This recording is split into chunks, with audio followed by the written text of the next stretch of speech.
സംസാരിക്കാൻ പോകുന്ന field oriented കൺട്രോളിനെ കുറിച്ചാണ്. ഓക്കെ, ഫീൽഡ് ഓറിയൻറ്റഡ് കൺട്രോളിന് ആദ്യം നമ്മുടെ ഡെഫിനേഷൻ എന്ന് പറയുമ്പോൾ field oriented control controls A C motors by making them behave like a separately excited D C motors. It calculates the desired voltage vector to control the torque and flux efficiently. It uses Clark and Park transformations to convert three-phase current into D and Q axis. ഇനി ഒരു കാര്യം മനസ്സിലാക്കേണ്ടത് പറഞ്ഞാൽ D axis controls torque and D axis controls flux and Q axis controls torque. ഇതിനാണ് നമ്മൾ complete decoupling എന്ന് പറയുന്നത്. എന്തുകൊണ്ടാണ് നമുക്ക് FOC വേണ്ടത്, ഫീൽഡ് ഓറിയൻറ്റഡ് കൺട്രോൾ വേണ്ടത്? Because it allows precise torque control even at low speeds. Okay, അപ്പോൾ inverter നമുക്ക് ഡി സിന്ന് എ സിയിലോട്ട് ആക്കുമെന്ന് അറിയാം.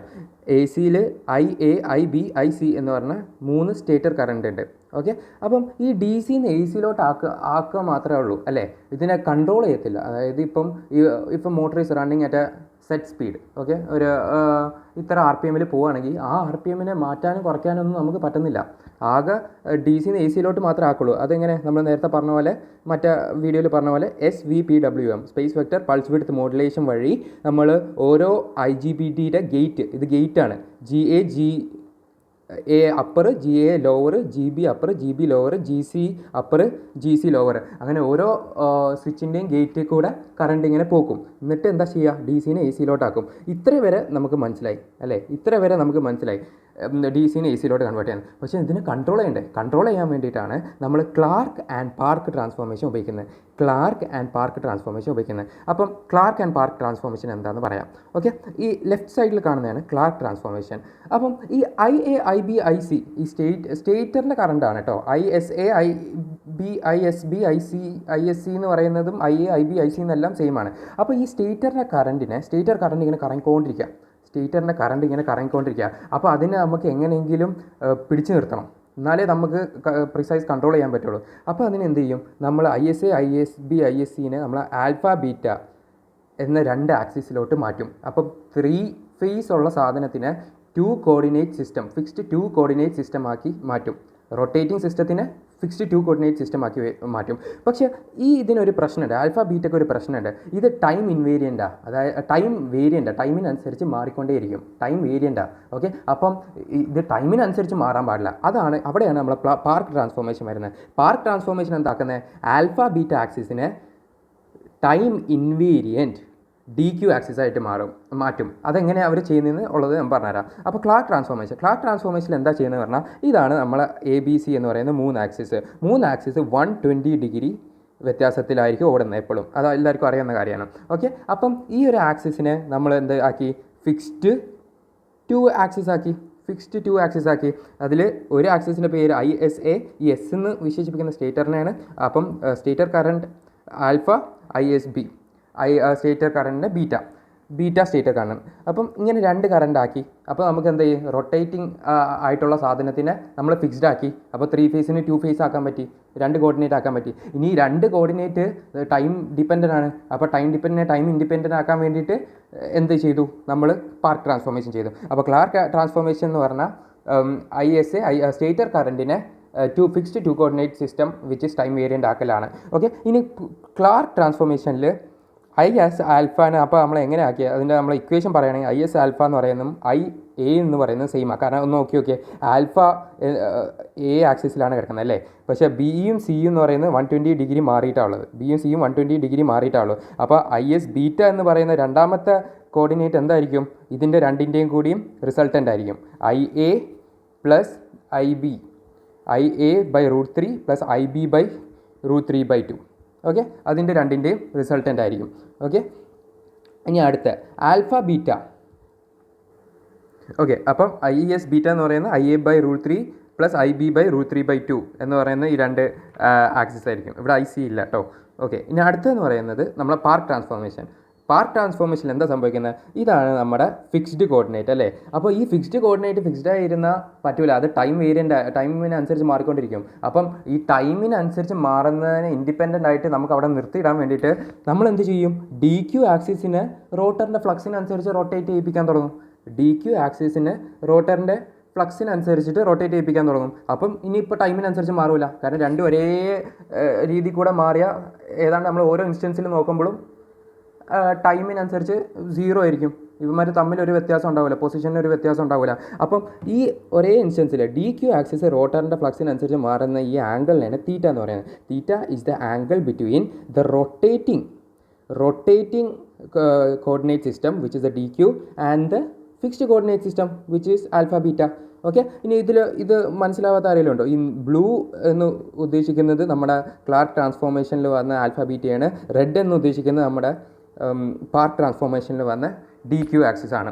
ഇനി ഐ ഡി കറണ്ട് ജനറേറ്റ് ആയി, ഐ ക്യു കറണ്ട് ജനറേറ്റ് ആയി. അപ്പം ഐ ഡി കറണ്ട് എന്താ? ഐ ഡി കറണ്ട് എന്ന് പറഞ്ഞാൽ I alpha cos theta plus I beta cos theta. അപ്പോൾ എന്തായിരിക്കും നമ്മുടെ I Q current? I alpha sine theta plus I beta cos theta, നേരെ തിരിച്ച്. ഓക്കെ, അപ്പോൾ ഐ ഡി എന്ന് പറഞ്ഞ ഒരു കറണ്ട് ജനറേറ്റ് ആയി ഐ ക്യു എന്ന് പറഞ്ഞ ഒരു കറണ്ടിലോട്ട് മാറ്റിയെടുത്തു. ഇതെന്നെല്ലാം പറയുന്നത് നമ്മൾ കൺട്രോൾ ചെയ്യാനുള്ള എളുപ്പത്തിൽ നിന്നാണ് എ ബി സി എന്ന് പറയുന്ന 3 ഫേസിലെ കറണ്ടിനെ മാറ്റി ഐ ഡി ഐ ക്യു എന്ന രൂപത്തിലാക്കിയത്. ഇനി ഐ ഡി ആരെ കൺട്രോൾ ചെയ്യുന്നത്? ഐ ഡി എന്ന കറണ്ട് കൺട്രോൾ ചെയ്യുന്ന ഫ്ലക്സിനെ. ഐ ക്യു ആരെ കൺട്രോൾ ചെയ്യുന്നത്? ഐ ക്യു കൺട്രോൾ ചെയ്യുന്ന ടോർക്കിനെ. ഓക്കെ, ഈ ഫിഗർ മനസ്സിലായി എന്ന് വിചാരിക്കുന്നു. D control flux, S Q എന്ന് പറയുന്ന കറണ്ട് കൺട്രോൾ ടോർക്ക്. ഓക്കെ, ഇനി അടുത്ത ഇതാണ് നമ്മളെ ഫീൽഡ് ഓറിയൻറ്റഡ് കൺട്രോളിൻ്റെ ബ്ലോക്ക് ഡയഗ്രാം എന്ന് പറയുന്നത്. അപ്പം നമുക്ക് മോട്ടറിൻ്റെ ഇൻവെർട്ടറിൻ്റെ അടുത്ത് പറയാനേ പറ്റത്തുള്ളൂ. ഇൻവെർട്ടറിൻ്റെ അടുത്ത് പറയും എനിക്ക് ഈ മോട്ടർ കറങ്ങുമ്പോൾ ഇത്ര സ്പീഡിൽ കറങ്ങണം എന്ന്. ഓക്കെ, അപ്പം ഞാൻ പറയാം എനിക്ക് ഇപ്പോൾ സ്പീഡ് കൂട്ടണമെന്ന് വിചാരിച്ചോ. അപ്പം ഞാൻ ഒരു റെഫറൻസ് സ്പീഡ് കൊടുക്കും. ആ റെഫറൻസ് സ്പീഡ് നേരെ വെലോസിറ്റി കൺട്രോളിന് പോകും. വെലോസിറ്റി കൺട്രോളിൻ്റെ അടുത്ത് പോകും. അപ്പം വെലോസിറ്റി അതിനനുസരിച്ചിട്ടുള്ള ടോർക്ക് കൊടുക്കും. ഓക്കെ, വെലോസിറ്റി അതിനനുസരിച്ചിട്ടുള്ള റെഫറൻസ് ടോർക്ക് ഇൻപുട്ട് ചെയ്യും. ആ റെഫറൻസ് ടോർക്ക് ആരുടെ അടുത്താണ് പോകുന്നത്? നമ്മളെ കറണ്ട് ജനറേറ്ററിൻ്റെ അടുത്ത് പോകും. ഇതിന് മുന്നേ ആലോചിക്കേണ്ട ഒരു കാര്യമുണ്ട്.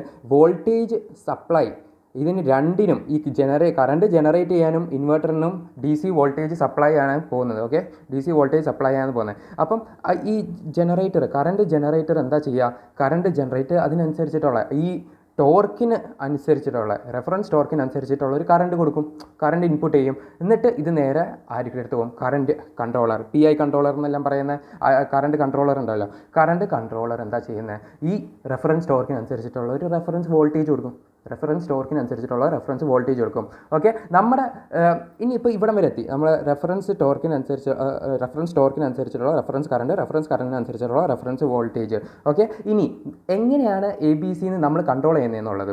അപ്പം ഇൻവെർട്ടർ എപ്പോഴും stator current I B I C എന്ന് പറയുന്ന സ്റ്റേറ്റർ കറണ്ടിനെ നേരെ മോട്ടറിലോട്ട് കൊടുക്കുക മാത്രമേ ചെയ്യത്തുള്ളൂ. ഓക്കെ, അപ്പോൾ അതിന് നമ്മളിങ്ങനെ വലിച്ചിട്ട് എന്ത് ചെയ്തു? ക്ലാർക്ക് ആൻഡ് പാർക്ക് ട്രാൻസ്ഫോർമേഷൻ ചെയ്തപ്പോൾ എ ബി സിനെ ആൽഫ ബീറ്റയായി, പാർക്ക് ട്രാൻസ്ഫോർമേഷൻ ചെയ്തപ്പോൾ ആൽഫ ബീറ്റയെന്ന് ഡി ക്യു ആക്കി. ഓക്കെ, ഇപ്പം നമുക്ക് കിട്ടിയ current I D I Q എന്ന് പറയുന്ന ടൈം ഇൻവേരിയൻറ്റ് കറണ്ടാണ്, ടൈം ഇൻഡിപെൻഡൻറ്റ് കറണ്ടാണ്. ഓക്കെ, ആ കറണ്ട് എന്ത് ചെയ്തു? ഒരെണ്ണം ഫ്ലക്സിനെ കൺട്രോൾ ചെയ്തു, ഒരെണ്ണം ടോർക്കിനെ കൺട്രോൾ ചെയ്തു. ഇത് നേരെ ആർക്കാ കൊടുത്തേ? നമ്മുടെ പി ഐ കൺട്രോളറിൽ. അപ്പം ഈ reference I D I Q വാല്യൂവിനെ പി ഐ കൺട്രോളർ വെച്ചിട്ട് നമുക്ക് കിട്ടിയ കൺട്രോളറും കൂടി മാച്ച് ചെയ്യലാണ് നമ്മുടെ പി ഐ കൺട്രോളറിൻ്റെ പരിപാടി. ഓക്കെ, എന്നിട്ട് അതിനനുസരിച്ചിട്ടുള്ള റെഫറൻസ് വോൾട്ടേജ് കൊടുത്തു. ഇനി റെഫറൻസ് വോൾട്ടേജ് കൊടുത്തതിന് ശേഷം ഇപ്പോൾ നമ്മൾ കറണ്ട് ഇരിക്കുന്നത് ഡി ക്യു എന്ന ഫോമിലല്ലേ, ആ ഡി ക്യു എന്ന ഫോമിനെ ആൽഫ ബീറ്റ എന്ന ഫോമിലോട്ടാക്കണ്ടേ? ആൽഫ ബീറ്റ എന്ന ഫോമിലോട്ടാക്കി ഇൻവേഴ്സ് ക്ലാർക്ക് ട്രാൻസ്ഫോർമേഷൻ ചെയ്തു. ആൽഫ ബീറ്റ എന്ന ഫോമിനെ തിരിച്ച് എ ബി സിയിലോട്ടാക്കി. എന്നിട്ട് ആൽഫ ബീറ്റ ആക്കി അല്ലേ. ഈ ആൽഫ ബീറ്റേനെ എന്താ ചെയ്തത്? അതിനനുസരിച്ചിട്ടുള്ള റെഫറൻസ് ആൽഫ ബീറ്റ വോൾട്ടേജ് കൊടുത്തു.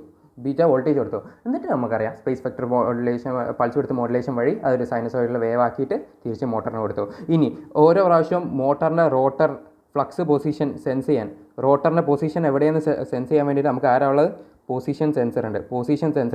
ഈ പൊസിഷൻ സെൻസറാണ് പറയുന്നത് ഇതിവിടെയാണെന്ന് പറഞ്ഞിട്ട് ഈ ഒരു തീറ്റയിൽ ഫ്ലക്സ് പൊസിഷൻ എന്ന് പറഞ്ഞാൽ ഈ ഒരു തീറ്റ ആംഗിളാണ്. ആ തീറ്റ ആംഗിൾ വെച്ചിട്ട് ഒരു തീറ്റ വെലോസിറ്റി ഉണ്ട്, ഒമേഗ എന്ന് പറയുന്ന തീറ്റ ആംഗുലാർ വെലോസിറ്റി ഉണ്ട്. ആ ആംഗുലാർ വെലോസിറ്റി ഇവിടെ കൊടുക്കുന്നു. അപ്പോൾ ഇവിടെ നോക്കി നോക്കിയാൽ റെഫറൻസ് ആംഗുലാർ വെലോസിറ്റി കൊടുക്കുന്നു.